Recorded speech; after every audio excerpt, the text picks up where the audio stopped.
Tricks যে আমরা সকালবেলায় কিছু ভুল খাবার খাই, যেই খাবারগুলো খেলে আপনার সাংঘাতিক মারাত্মক রকমের ক্ষতি হয়ে যাবে জীবনে। জানেন খাবার আবার ক্ষতি হয় কেমনে? খাবার যদি আপনি সময় মতো, ঠিক মতো, পরিমাণ মতো, নিয়ম মতো না খান, ক্ষতি হবে, ডাকাতি হবে আপনার। কিরকম?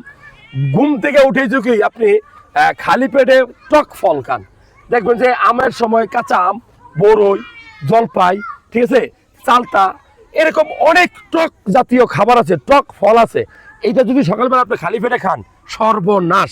আপনার পেটের ভিতরে গ্যাস হয়ে আপনার আলসার হইতে পারে, বদহজম হইতে পারে, খাওয়ার রুচি নষ্ট হইতে পারে। নাম্বার 2, আপনি সকালবেলা আগের দিনের তৈরি বাসি খাবার যদি আপনি খান, তাহলে আপনার শরীরের ভিতরে বদহজম হইতে পারে, পেটে গ্যাস হইতে পারে, আপনি চিরদিনের জন্য আপনি আলসার বা গ্যাস্ট্রিকের রোগে আক্রান্ত হইতে পারেন। আর কি করবেন? আমরা অনেকেই ভুল করে সকালবেলা খালি পেটে আপনার বাসি মুখ মানে কি খালি পেট, যে আপনি ব্যথার ওষুধ খান, তাহলে কিন্তু আপনার পেটে আলসারেশন হইতে পারে। সো সকালবেলা ভুল করে আপনি খালি পেটে টক জাতীয় খাবার খাবেন না, বাসি খাবার খাবেন না, ব্যথার ওষুধ খাবেন না। সবচেয়ে গুরুত্বপূর্ণটা লাস্টে বলতেছি, সেটা হলো যে আপনি অতিরিক্ত ঝালযুক্ত খাবার সকালবেলা খাবেন না। সকালবেলা যেটা খাবেন বাসি মুখে, ঘুম থেকে উঠতেই 1 গ্লাস বা 1.5 গ্লাস পানি আপনি ক্লিয়ার খেয়ে ফেলবেন, শরীরে অনেক রোগ থেকে আপনি রেহাই পাবেন।